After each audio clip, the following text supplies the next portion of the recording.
Right then, guys, welcome back into the Spooky Shed podcast, your go-to place for conversations around all things weird, scary, and of course, spooky. Today with me, I have got Meli Guidance from Mystical and Practical. So, Meli, welcome into the shed. How are we? Hi, I'm good. Yourself? Good. I'm good. Like I said, it's a while since I've done this, so like I say, you're going to have to bear with me so I remember what I'm doing. Oh no, you're good. Right, luckily, you're one of the only people that is already prepared for this, so I always start by getting my guests to leave something in the shed with me. So for anyone who doesn't know, it can be anything you want, something you love, something you hate, a person, a place, a feeling, an actual physical object, anything you want. So what have you got for me? I'm going to leave in the shed something that I love, which is a dragonfly, because dragonflies are signs I am getting from my spirit guide. So I work as a past life psychic. I'm very much connected to what I call spirit guides. But, if any of the listeners don't really click with that, you can just say the universe in general. So it's a sign I keep getting in crazy different ways. So yeah, I'm leaving a cute little dragonfly in your shed. Fair enough. It's different. It's the first time someone's left the dragonfly, so I'll take that. It'll go with all the spiders that I've got in here. Yeah. And there's some good sized ones in here now, I tell you. Yeah. Luckily, I don't mind spiders. A lot of people hate them, but yeah. Good. Right. So you mentioned there that you are a past life psychic. Now, Mhm. I'm going to play dumb, and I will explain that to me. So, right, I'm not a medium. Mediums are the people who connect with past loved ones Mm-hmm. and transmit messages, although that happens for me from time to time to get past loved ones while I do readings. But when I do readings, I connect with all types of spirit guides. I often do Akashic Records reading, which are more like elevated. So it can be any kind of spirit guide, like the spirit guide that is with you since the inception of your soul, or it can be like archangels or ascended masters. And when I am communicating with them, my specialty is to go and look at the source of, it may be a blockage, a fear, something that, in your life, you just cannot explain why you have that. Sometimes it is stored in a trauma from a past life. So I connect to the energy of the person I'm reading for. I connect with their spirit guides, open their Akashic records, and ask, like, what is the source of X fear? And if it's in a past life, then I'm going to see the past life as a mini movie. And so I can explain to people what happened to them in a past life. So, maybe they have been judged and killed for something they didn't do. Maybe they're, I don't know, lost their house and their family in a fire. Maybe they have drowned, and this is why they are so scared to swim nowadays, to go in the water. So I uncover that and I ask for tools for them so that they can heal from that fear. Okay, yeah, I get that, and then I suppose in a way, then it's almost like gives a reason for those like irrational fears that people have. Then, Right, that something that you cannot explain. You're trying to go back in your childhood, or sometimes it might be a physical ailment, and the doctors are helping you with it, but the source of it, the doctors are completely clueless. So I can go and check out what's going on in past lives. People also like to know how they are linked to their spouse or their parents, so I can go check that out as well, because I can see all the decisions people make when they do their soul plan. So before each incarnation, we choose a bunch of things like our soul's missions, our soul types that will shape our personality, but also who are our parents going to be, who are our potential soulmates, because we have many different soulmates. We have many choices. We never know what's going to happen once we incarnate. So we have a lot of different choices depending on what karma we want to balance, how much, how we want to help fellow souls in an incarnation. So yeah, I could talk about it like for a whole podcast and more. Fair enough, fair enough. Right, well, let's go to the start with it then. So, how did you get started with this? Like, how did you realize this was something you could do? Yeah, so I am not from a family of, people who are psychic or people who believe in that. Like my parents didn't believe in that. For them, all psychics were charlatans. So that was what I was believing. Hmm. And the first encounter I had with the spirit that was an inkling that I was able to have some kind of connection with the spirit world happened very, very early on at 5 years old. And it was very scary and confusing. I was in my room in the middle of the night.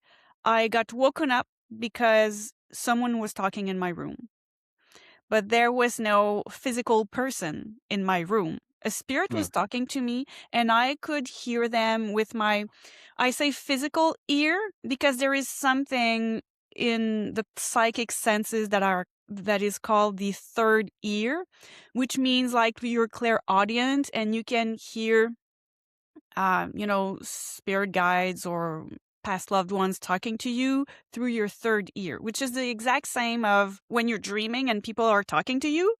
Yeah. Like you do not hear them in your room. It's just kind of in your head. So I Hmm. do have clairaudience, but that spirit, when I was 5 years old in my room, like he woke me up because I could hear him talking as if someone was actually physically in my room. And I say he when referring to that spirit because I just knew. I just sensed like it was masculine energy that was there. Also with the sound of his voice, like it was masculine to me. And I was 5, so I don't remember what he was saying. It's been quite a long time. And but I remember being so scared. I was so nervous and sweaty. And at some point the spirit realized that I was super scared.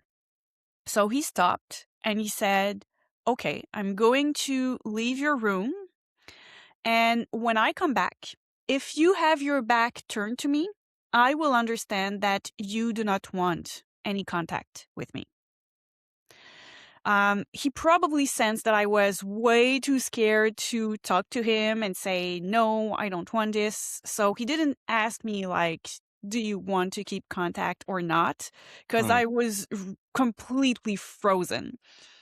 So he left the room. I turned my back to where he was and I pulled the covers over my head. So I was turned on my right side.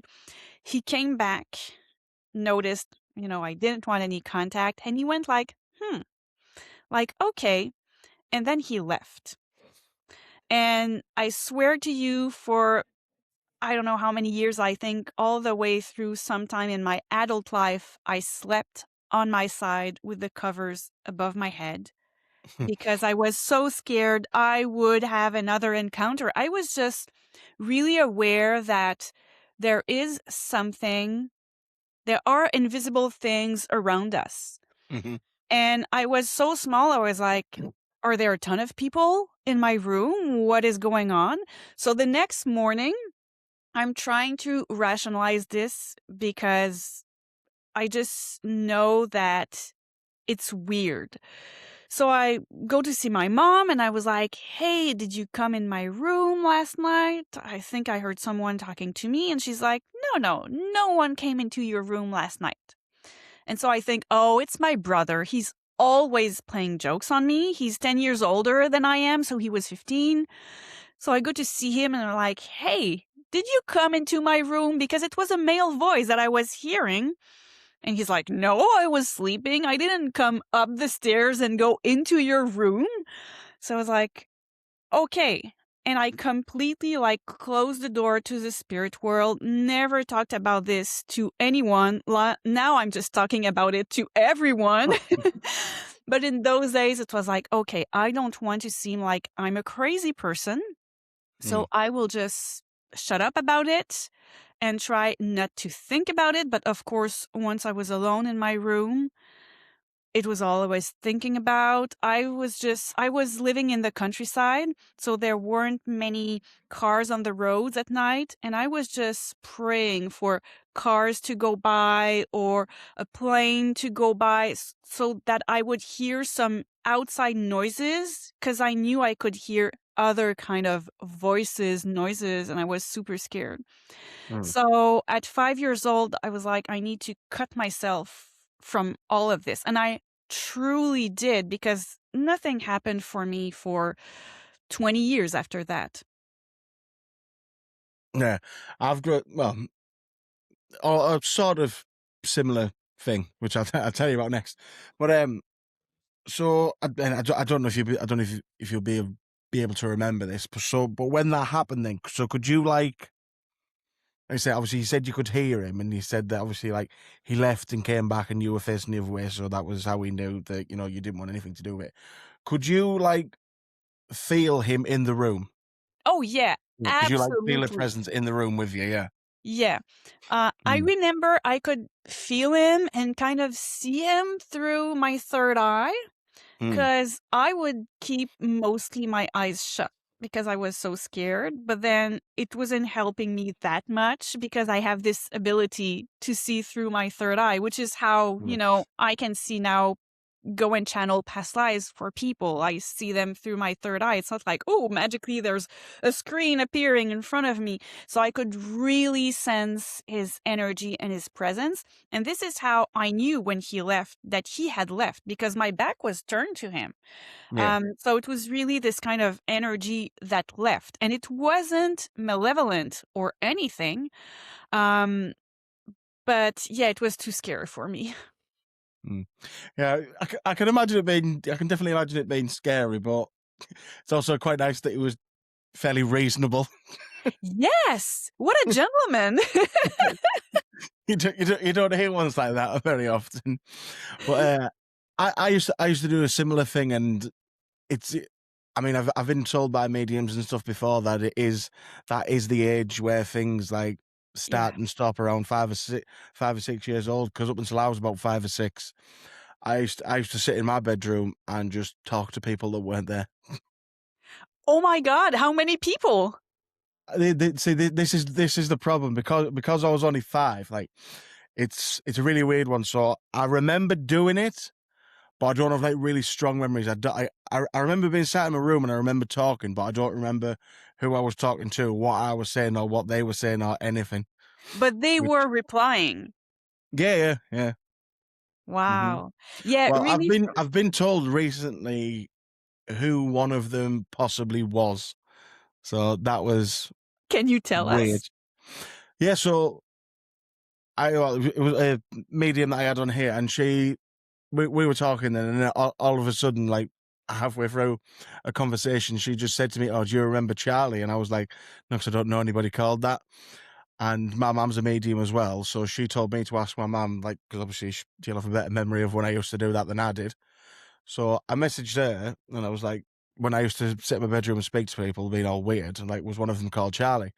She was like, I can't remember for definite, but my mum's spirit guide is called Charlie. My dad's granddad was called Charlie, and my dad's uncle was called Wow. Charlie. So, Oh I my mean, god. exactly. That is so beautiful. And I love that your mom is a medium, so she was able to just welcome this. So Mm. I'm guessing this is why you weren't super scared. No, well, and I mean, I went, well, still now. When I was a kid, I was like a bit weird, so Okay. stuff like that didn't bother me. But Yeah. my like whole story with the paranormal stuff is quite weird because up until probably until I was about 10, 11, 12, like I was really into it, loved it. Always used to want to watch stuff about ghosts, and then through my teenage years, I became very, very skeptical, and it's only since Mhm. doing the podcast that I've become more of a believer again. And since having my son who does all sorts of weird stuff that I can't explain, and that's which Yeah. has made me start believing in things a lot more again. Wow, you definitely need to come on my podcast to talk about all this. It's fascinating. And hearing you talk about it, I'm remembering that even though I shut the door, or maybe it was around I was 5, I cannot remember, but I remember saying to my mom that there was a magician in my room. Mm. The thing is, now I can still see the man. Now I'm realizing, like, little me was calling him a magician, but he was wearing a suit like a tuxedo, Mhm. and a top hat. So to Yeah. me, that was a magician, but he was probably a spirit who, like, kept his attire from the old days.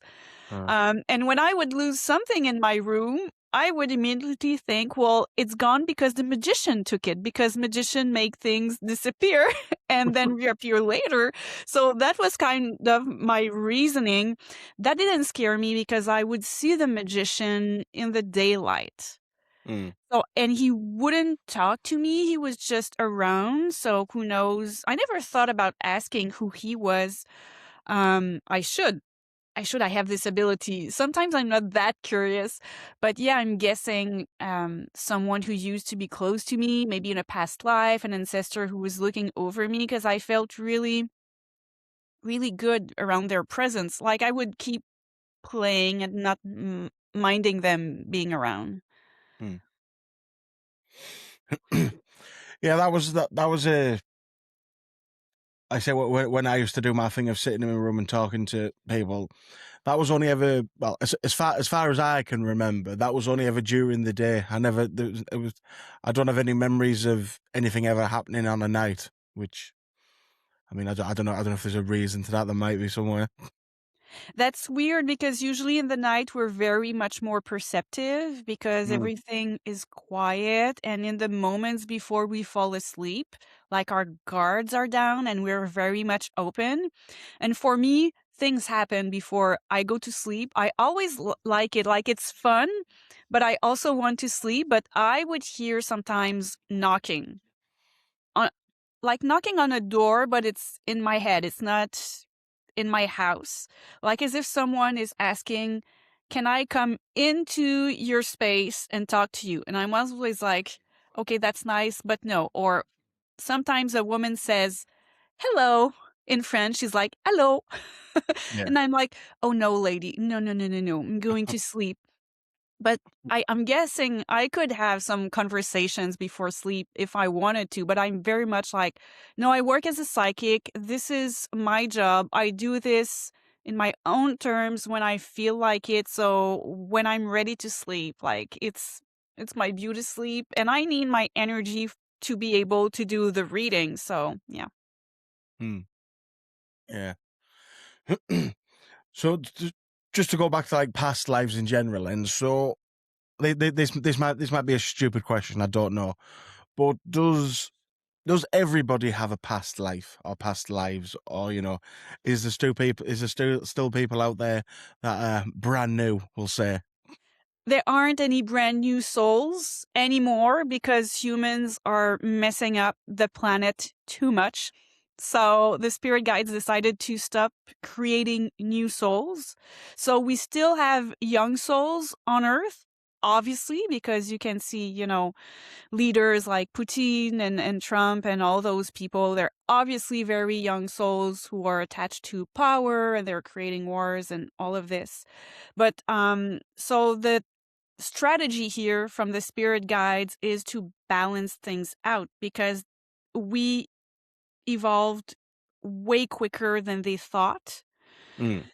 and the planet, we're just trashing the planet, like too much war, not enough cooperation. So they're like, okay, we're stopping creating new souls, so which means everyone has past lives, and we reincarnate a ton. We reincarnate through 10 soul levels. I'm using that structure. There are many, many structures, and I'm not saying others aren't valid. It's just I'm using the one that resonates with me, and it's the structure by past life psychic Ainsley MacLeod.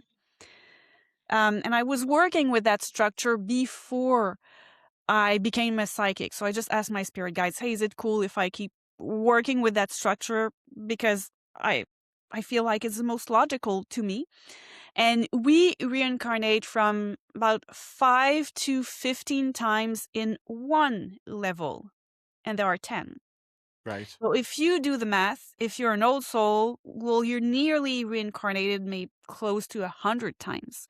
So this is how past life trauma gets stored, and we bring it along in our incarnations after that. And sometimes it takes us a few incarnations to truly heal a past life trauma, to heal it completely.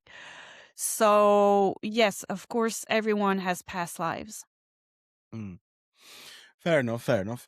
So, can you give, like, obviously without revealing any names or anything, could you give me an example then of like how you say, like a past life trauma that you might be able to help somebody with? Yeah, there are a lot. I'm working with a lot of people who are wanting to become psychics themselves, or who want Mm. to just connect with their spirit guides, because I give courses on how to channel, how to read the Akashic records. So a lot of people come to me and are looking at, why am I so scared to connect with the spirit world? And a lot of them have the witch wound. Mm. The witch wound is when a woman during the witch hunt, has been taken and judged for, something that was nothing. Like maybe she was just bringing herbs into her house and she was making some herbal tea, and people say, oh, she's a witch, she's making potions. And then she gets burned at the stake or hanged or, thrown stones, and that person dies from that. And then you reincarnate, maybe you reincarnate as a man or as a woman, and then your soul still remembers that. And your soul goes, oh, if we connect with the spirit world in any way and we talk about it, the consequences will be dire. And what Mm. happens when we die before our time like this, when someone murders us, we don't get to accomplish all our soul plan and our soul missions. So when we're cut short, it really hurts us on a soul level, because we've planned all these beautiful things and we want to evolve and connect with other people. And so our souls are always like, oh, be careful. You don't want to reproduce a situation that cut short to your life in the past. So I'm getting to see a lot of that, but also many different things. Like I'm seeing people who are having a hard time with intimacy, Mm. and they might have been raped in the past. People who are having a fear of betrayal and they have been betrayed by a spouse in the past. People who fear, like people with authority, like people in uniforms, they're so uneasy about them and they are always scared of their bosses. Well, that's because they had a boss in a past life that was abusive, maybe. So that's the kind of thing I go check in past lives. Fair enough. Fair enough. Like, I mean, it makes sense. It makes sense to me. Like I say, I get it. And like to be honest, it's not something I'd really thought about like that. So that does actually make a lot of sense to me. Like I say, I mean, especially where like you said, there was like not like irrational fears, but fears that a lot of people have, but not everybody has. So like it kind of makes sense of like where they can come from. Yeah, Mm. exactly. Yeah. Yeah, I get it. I get it. That's cool. Well, it's not cool people being scared of stuff, but it's cool to know why. Yeah. Mm. Yeah. So when we were emailing back and forth, you sent me a couple of other paranormal experiences that you've Mhm. had. Do you want to tell me about some of them?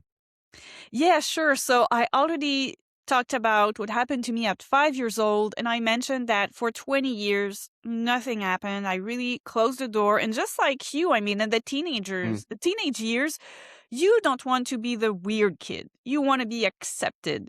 So I didn't open the door to that at all. And then at 25 years old, my father passed away.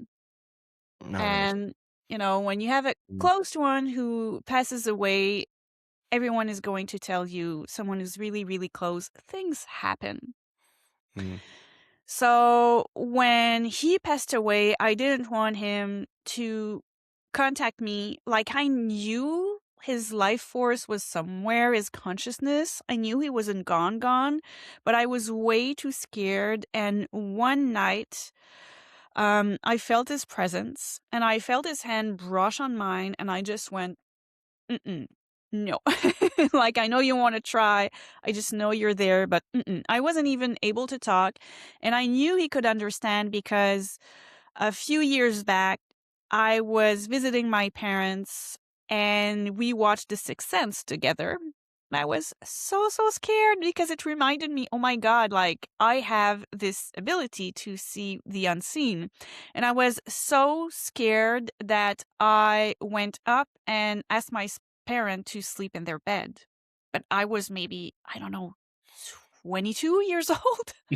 I was an adult, and my father was like, I cannot believe she wants to sleep in our bed. I was unable to sleep in my bed in the basement.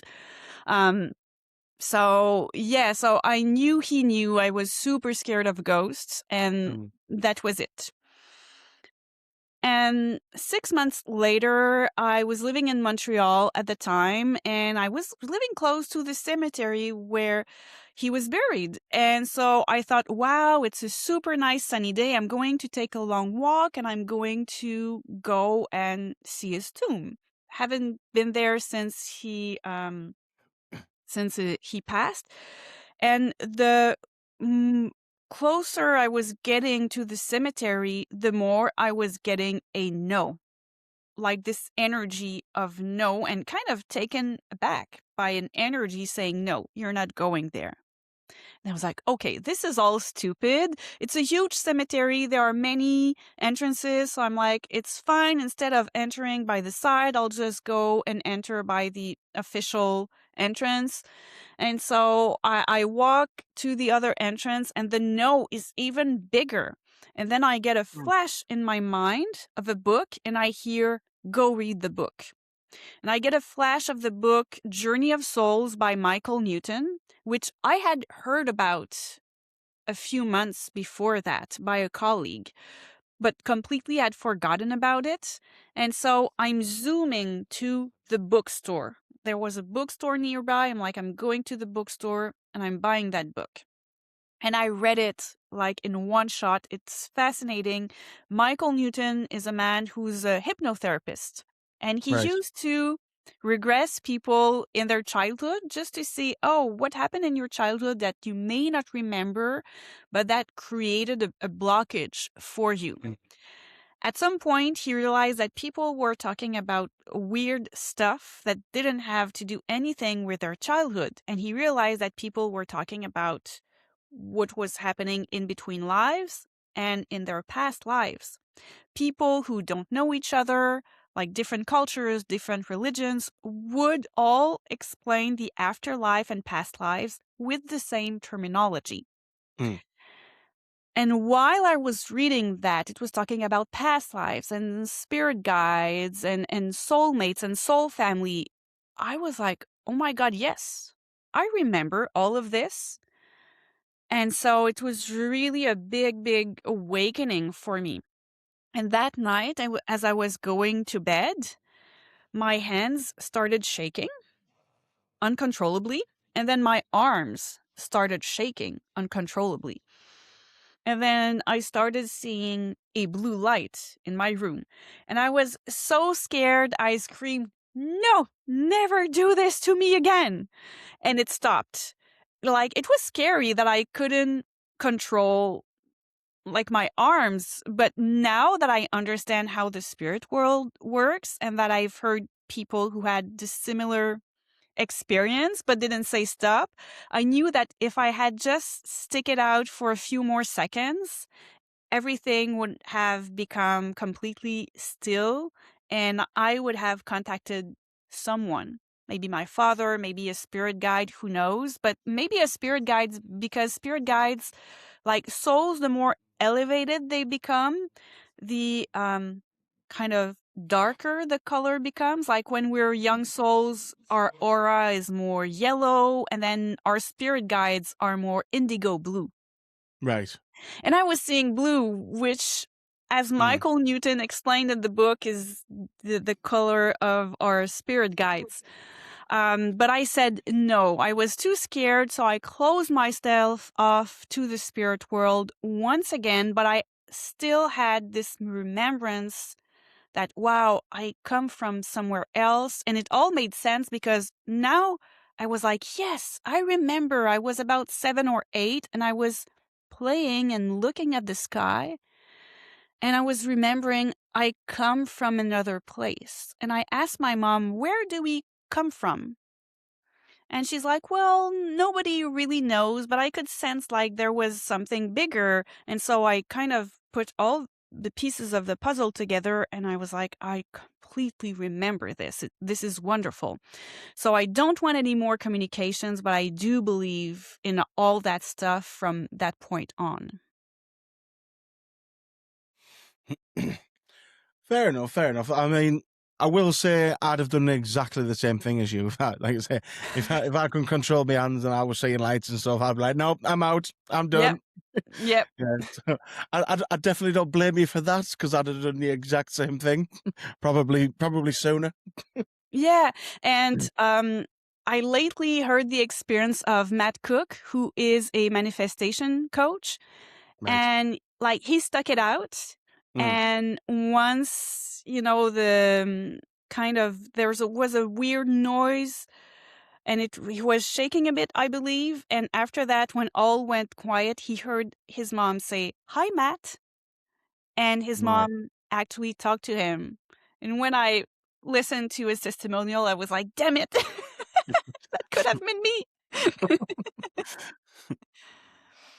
Mm. Yeah, it's strange because I always make a little joke that maybe part of the reason I became so skeptical was because I've got some like weird repressed memory of something that fucking terrified the hell out of me, which I suppose could be possible. But then I always think back to it wasn't long after my granddad died. So like my granddad was the first like it was the first like real death that I ever had to deal with. And like my granddad was like my favorite person ever. He was hilarious. Mhm. And I always remember it was about 2 or 3 months after he died, maybe like I had like a really, really vivid dream. So my sister, she's the youngest of us, and she was 17 when he died, and like over here, you make a big deal out of your 18th birthday. And my granddad always used to say to my sister, like, that's when she'd become a woman when she was 18, and that. And so obviously, my sister was gutted because obviously he never got to say it at 18. So I had this really vivid dream that it was my sister's 18th birthday party, and like I turned around and my granddad was just stood there, and I'm like shouting at everybody that like he's there, and everyone's just looking at me like, "What the fuck are you going on about?" Like everyone's looking at me like I'm weird, and I'm the only one that can see him. And then like I just run up to him and hug him, and then like sort of like shrink back down to being like a proper little kid. Like I remember like because I mean I'm like 6'3". I'm quite tall, but then like in my dream I shrunk back down to being Oh, the kid again, and then I woke up and like honest it was nice but fucking awful at the same time. yeah. It was Oh, the weirdest feeling I've ever had in my life. yeah. Yeah. I think we all have those vivid dreams, and the more impressive I've heard of is from my mom, who Mm. doesn't believe at all in all that stuff. And she's like, I had a dream of your father, but I had my eyes open. It was the most peculiar things. She had her eyes open, and she's like, I was really in the room. And I was on the bed, and he just came from the corner of the room, and he spoke to me, and she could say to me everything that he said. Mm. And she said he had this group in, like, I could see far from him, like there was a group, and there was kind of this person that was like the boss, and he was in blue. And at some point, your father told me, oh, I have to go. They're waiting for me. I have to go. I cannot stay here. And I had just read the book Journey of Souls by Michael Newton. And I was like, oh my God, he was with his soul family, and the person in blue was his spirit guides. And he was, allowed to make a little visit. And maybe the spirit guide was facilitating the contact. I was like, wow, this is so beautiful. I didn't have that type of dream, but I did have vivid dreams with my father. And I had one that was really poignant where he didn't really talk to me because he wasn't very talkative when he was alive. And we were in the pool, and he was smiling at me. And I remember the summer before he passed away, the last swim that we had in the family pool, in the countryside. It was just with my father, which was rare that we were just the two of us together. And when we got out of the pool, I thought maybe this is the last time we're swimming together, which Mm. was really an odd thought to have because he wasn't sick. Like, he was well. He wasn't that old. He died at 70.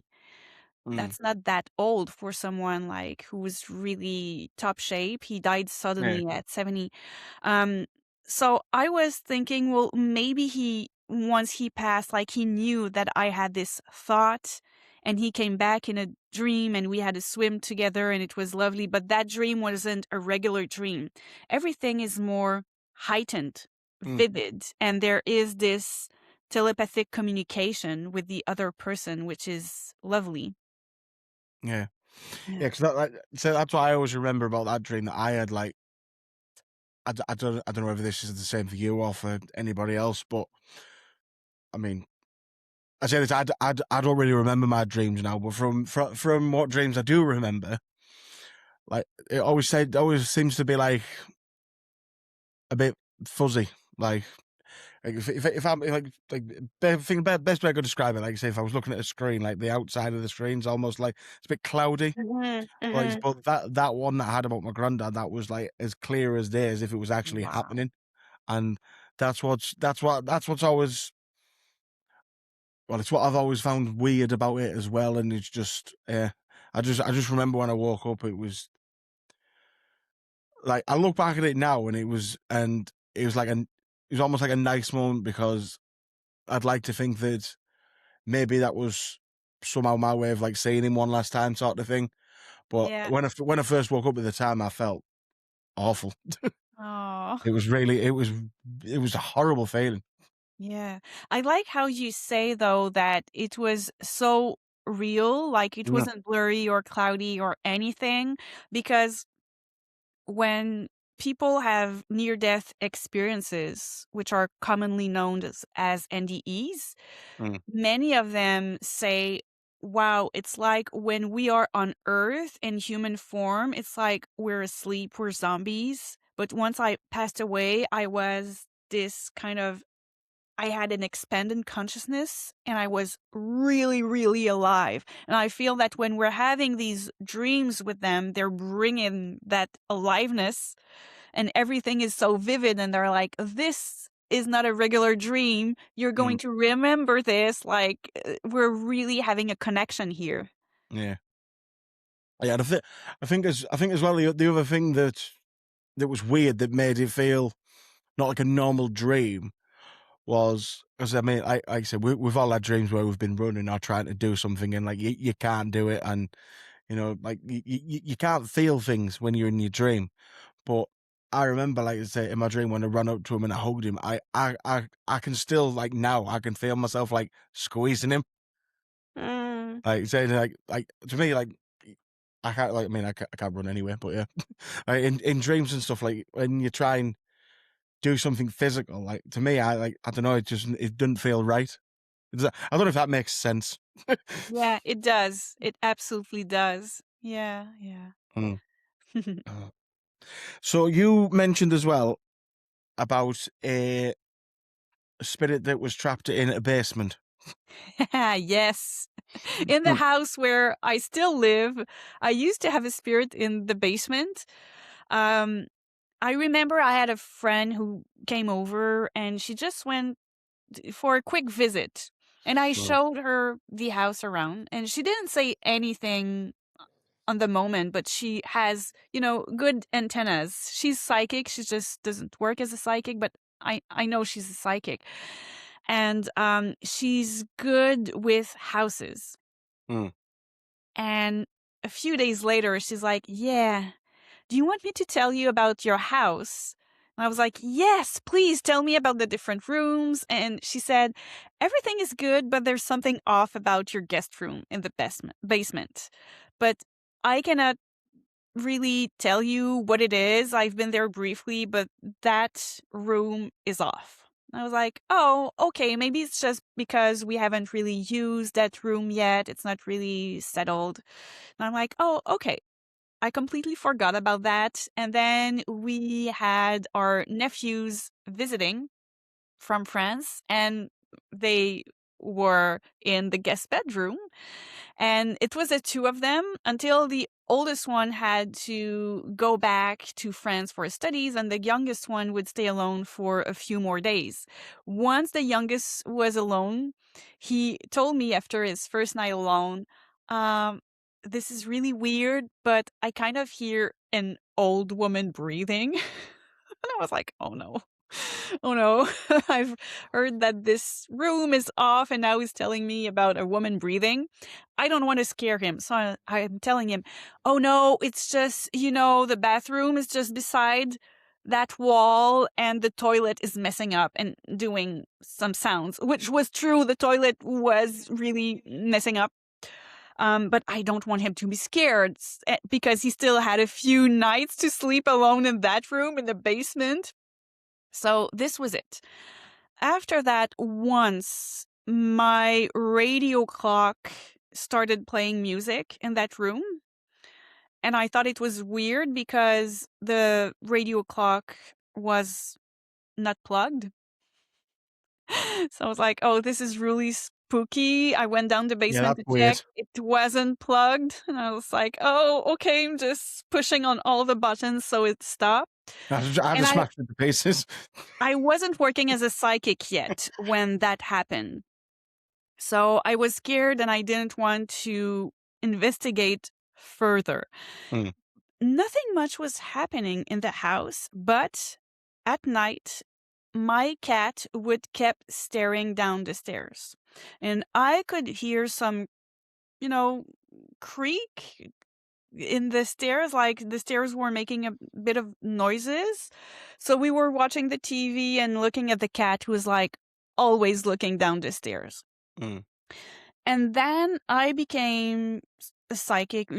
I was always psychic, but I started working as a psychic and opening up my psychic senses.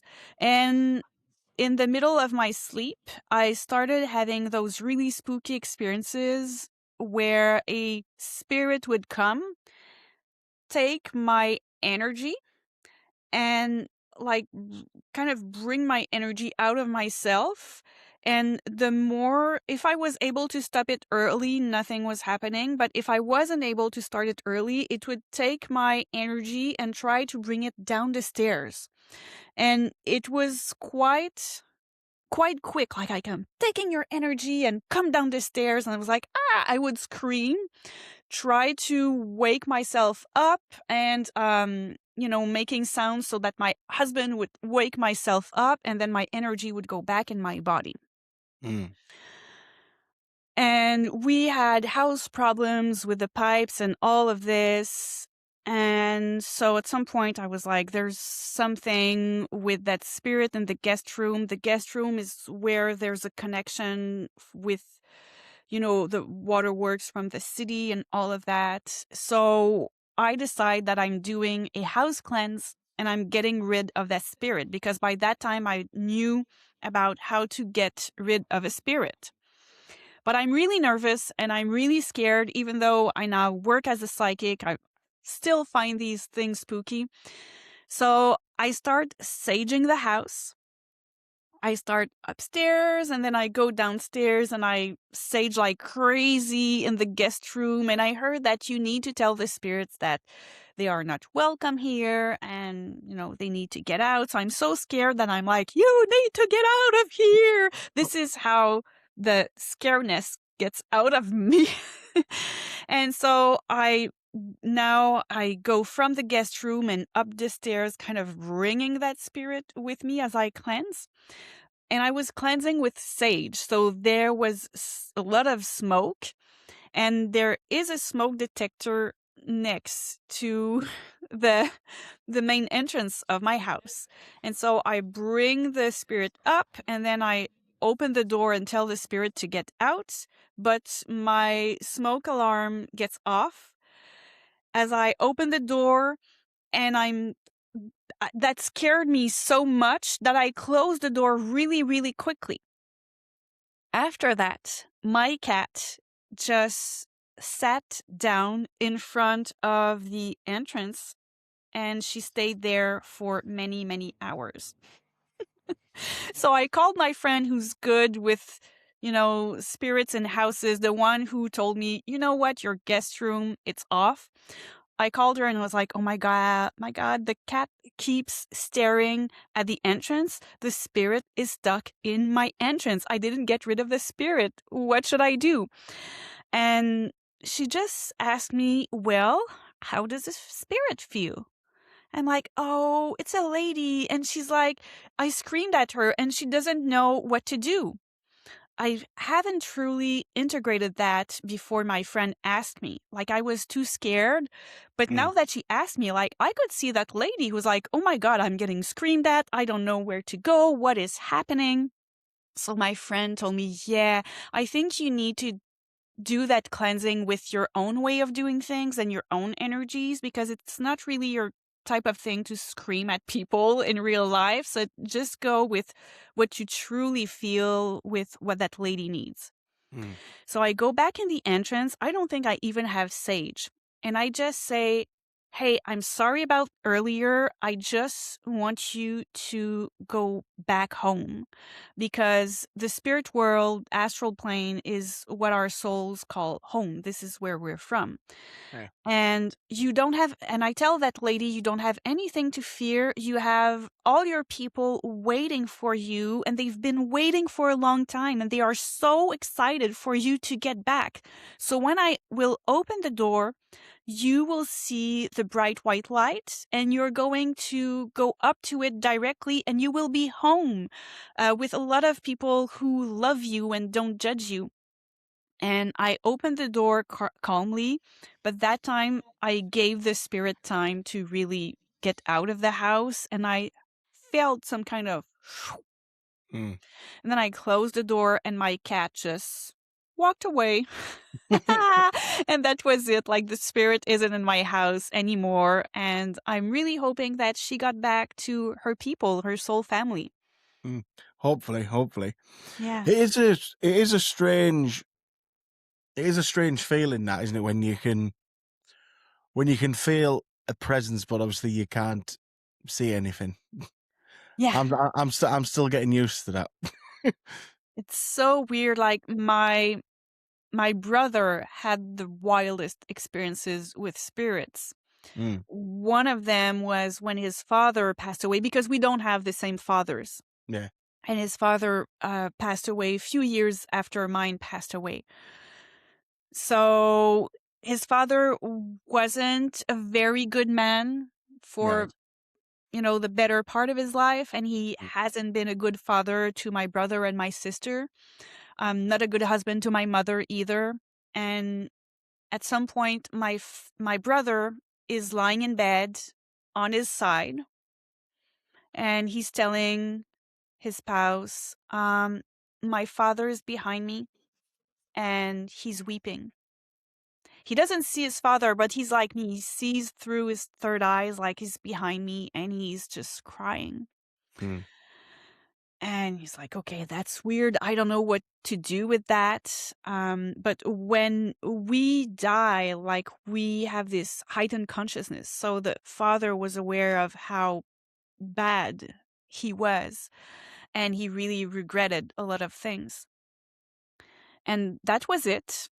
And then later on, maybe the night after that, in the middle of the night, because my brother and my sister-in-law, they wouldn't sleep a lot because of their work. So in the middle of the night, she gets up for, I don't know, some herbal tea, and my brother isn't sleeping either.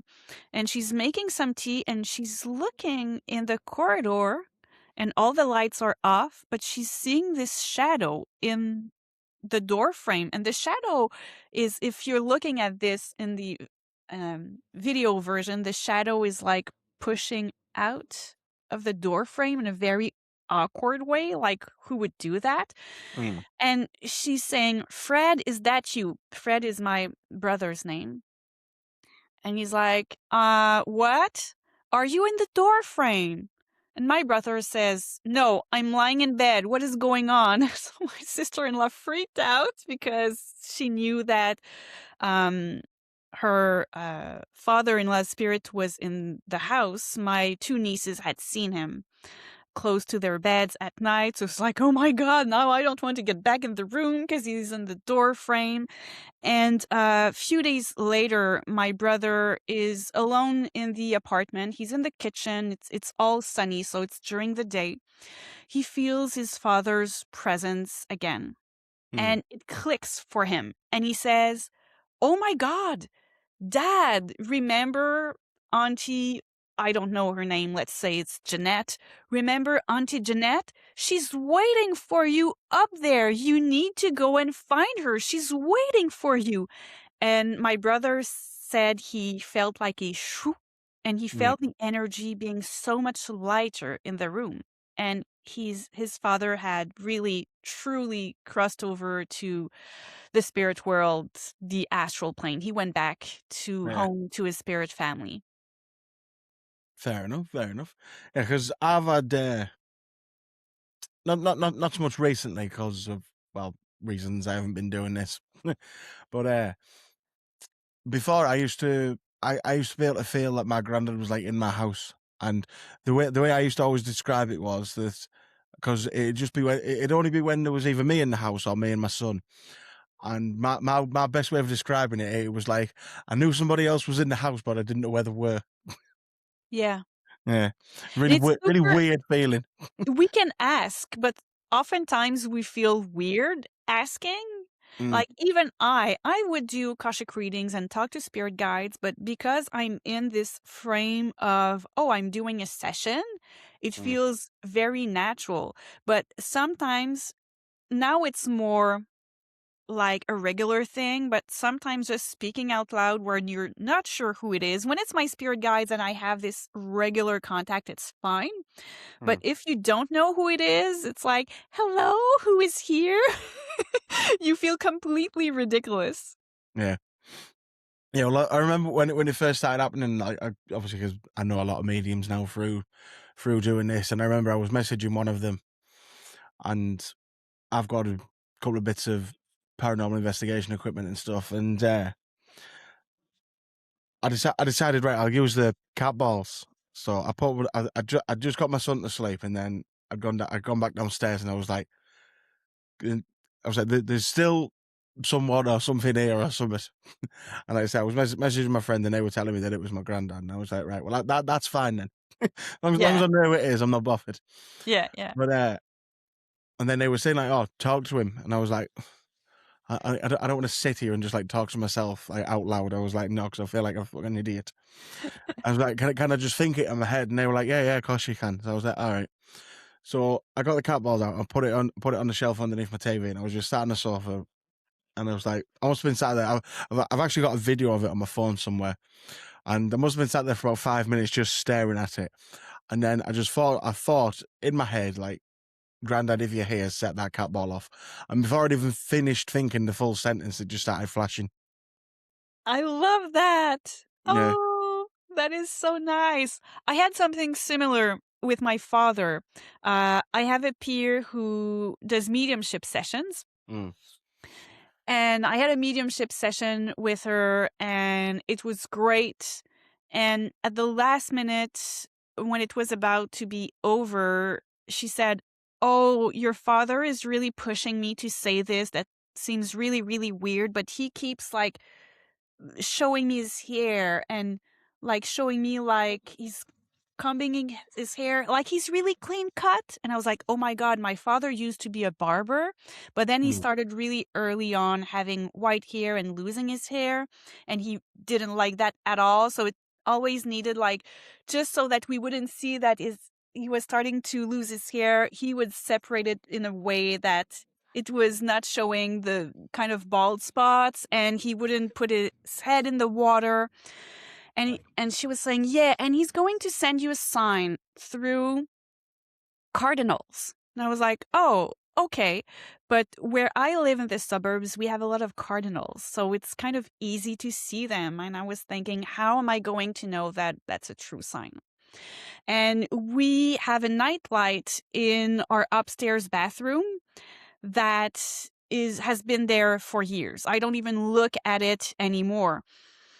And the nightlight started flashing, flickering at some point, and I would just, it's flickering, I don't mind. And at some point my daughter said, "Mom, the nightlight keeps flickering and it's driving me crazy. Are you going to do something about it?" I'm like, yeah, sure. And I take the nightlight, I look at it, and there's a cardinal on it. Mm. And I look at the bulb, and the bulb is perfectly fine. So I say, "Hey, Dad," then plug it back in, stops flickering. Nightlight works great for, I don't know, many months after that. Mm. So a thing that happens often is that our past loved ones really want us to acknowledge that they are there. It's important for them, because if we don't, then they don't know. So Yeah. I said, "Hi, Dad," and it stopped. So that was my sign with the lights flickering. Yeah. That was the first time I like experienced anything like that, that was like almost the last little bit of evidence that I needed Yeah. just to tip me just to tip me back over that edge just a little bit more. I just remember, like, as soon as I saw it flashing, I was just sat on the sofa and I just went like, shit. Mhm. Now I wanna try it because I have lots of cat balls here, so I Yeah. should try it with a spirit. Mm. They're my favorite thing to use. Yeah. So I like them, man. They're good. Yeah. Oh, that's so Mm. exciting. I have another last story about a lamp, and it happened to me like 2 months ago. It's really recent. Mm. So one day I'm talking to my spirit guides, after a quick session with them, and I say, "Hey, by the way, I would like to get more vivid experiences with you guys. Like some people have visitations. Like I once heard my teacher guide speak to me. I heard her with my physical ears, and it woke me up. And I was like, I would like to have some kind of other experiences, like seeing, hearing, or having an astral travel. Like, show me that you're really here in a way that's more like on my earth plane." And then that was during the day. I completely forget about it. I go to bed. In the middle of the night, my husband wakes me up and he's like, "Your light is turned on." I have a touch lamp. So Mm. my first reflex is to check on my cat, because it could happen with her nose or a little pause that she turns it on. But my cat is fast asleep in the opposite corner of the room. And by looking at her, she's like, "Meh, what's going on?" I'm like, okay, she couldn't have been there just a few seconds ago. And it's so bright, like there are 3 levels and it's on the brightest level. So my cat would have needed to go like 1, 2, 3 with her little nose. So that's unlikely. And I'm like, oh, what's going on? And because I believe in spirits, obviously, I'm like, oh, there may be a spirit in my room. So I just, with my hand, I'm like, oh, I'm going to turn it off. And as I turn it off, kind of something tells me, look at it. So I look at it and it turns on by itself. I'm like, ah. And my husband's like, what is going on? And so I'm like, oh, I don't like this. And my husband is like, well, talk to them. You're the one who talks to spirit. And I'm like, oh, yeah, yeah, yeah. So I say, oh, please don't do this. It gets me so scared. And it stops, I turn it off and it stops after I ask, please stop this. And the day after, when I'm not scared anymore, it's like it's sunny, it's daytime, I asked my spirit guides what happened. And they said, be careful what you wish for. And their Right. message was like, you're really good communicating with us. Like, I can channel messages for people about what is aligned for them, their life mission, tips for them to move forward in their lives. But I'm the kind of person who gets really spooked out. And they were Yeah. like, this is why we are not giving you these kind of experiences. Sometimes, once in a while, you are going to get validation, but be careful what you wish for. This is not the kind of experience you really want. And they showed me they basically told me, don't compare yourself to others. Like, every psychic or mediums has their type of connection, so don't compare yourself to others. You don't need to have those kind of experiences to be a good psychic. Mm. And it made sense that it was them, because even though I was scared, I could feel nothing was malevolent in my room. Like, everything was good energy. So that was the last bit of experience I had lately. Fair enough. Fair enough. I'll tell you one last quick one because I've started to realize that I tell the same stories too often, and listeners are probably going to get sick of hearing them, but they're funny and they're cool. So again about my granddad. So I think it was the same week as with the cat ball thing. So my wife was at work. She was on night shift. So it was just me and my son. I was bathing him, and like he knows who my granddad is. He's only 18 months old, but he knows who he is. Because he saw pictures, or he saw him? Well, both, because when he sees pictures of him, he points at it and does like this with his hand, like almost like waves at him. Aw. And so when I was bathing him one night, so like from when he's sat in the bath, if he turns round, he can look straight into his bedroom. Okay. So I was bathing him, and then he turns round and he's looking into his bedroom, and he starts laughing, and then he starts doing that with his hand again. Oh. So, but then that's when I was like, that's when I got that feeling of like, right, there's somebody else in the house, but I don't know where the hell they are. So I was like, what the hell? So, and like I say, I've got a few friends now who are mediums and stuff. So I was like, I'm going to take a video of it. I'm going to send it to them and see if they can like pick up on anything over a video. I was like, I don't even know if that's possible, but okay, it's worth a try. So I just start recording him, and he's just there doing his thing, and what have you. And then I turn the phone around and I'm pointing it towards his bedroom door. Absolutely fine. And then I sent it to a few people that I know. And then the first one replied back saying like, "Whoa, glitchy" or something, and I was like, "What are you on about?" So then I watched the video back, and as I turned my phone to point it at his bedroom door, the screen just turns bright green. Oh my god. Like, Wow. I've got hundreds of videos on my phone. That's never happened once. Yeah.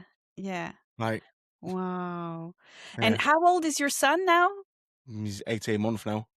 Oh, he's 8. Okay.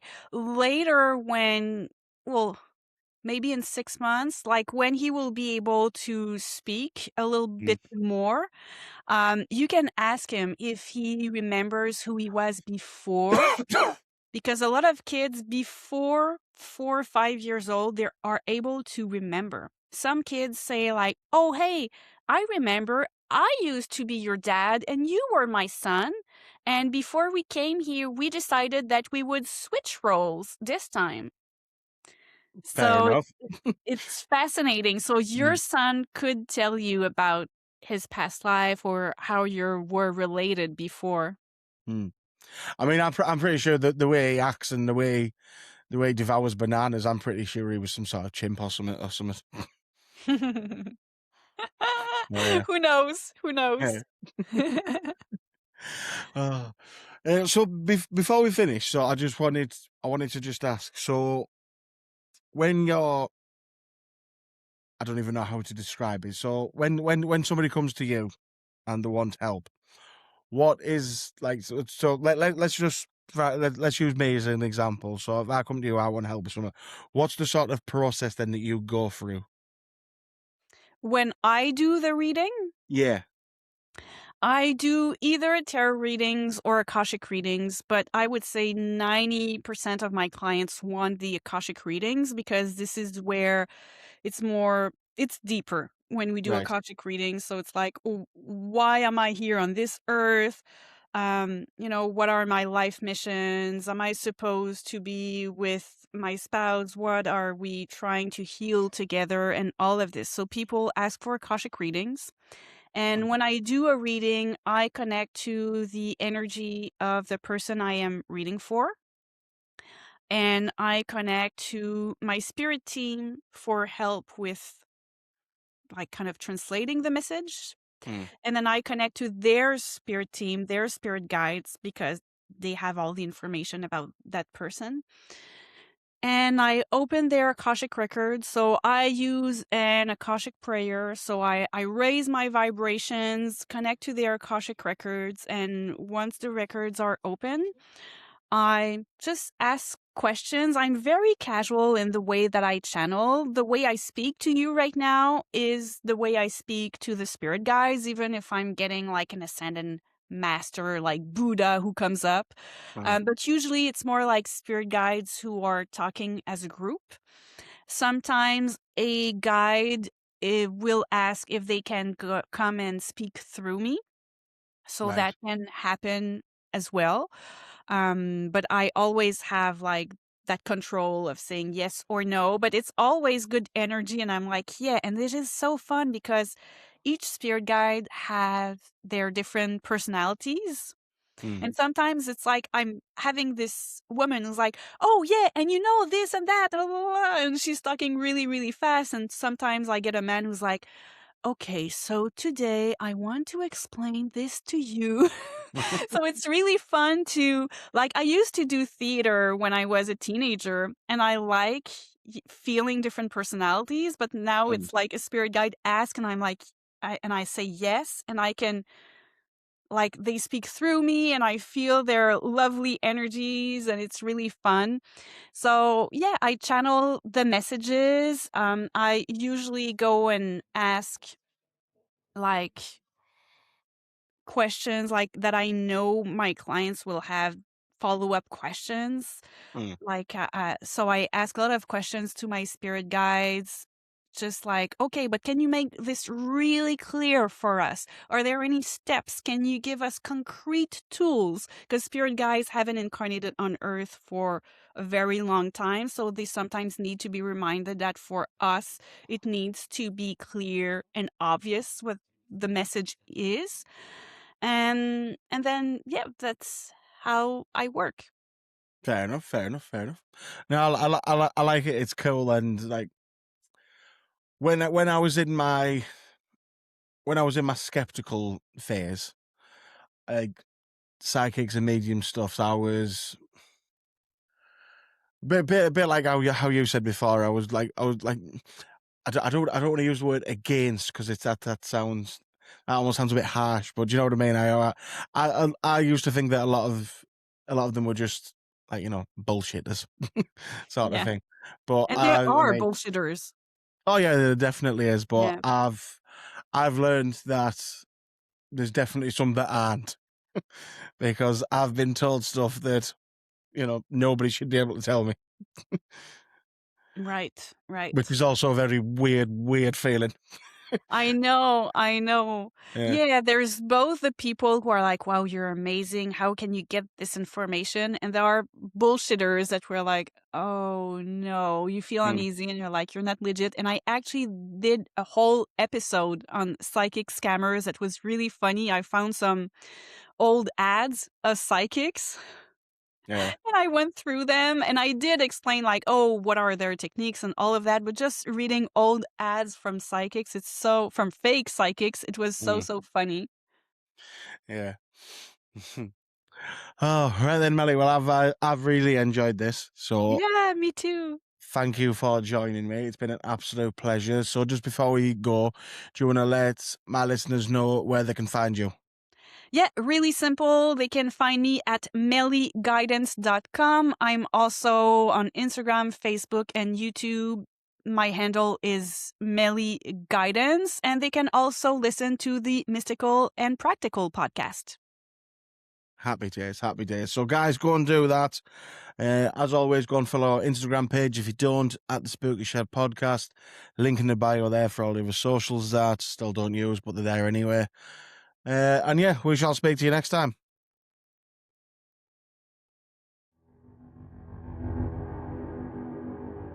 The Spooky Shed podcast is a Pod Shed production.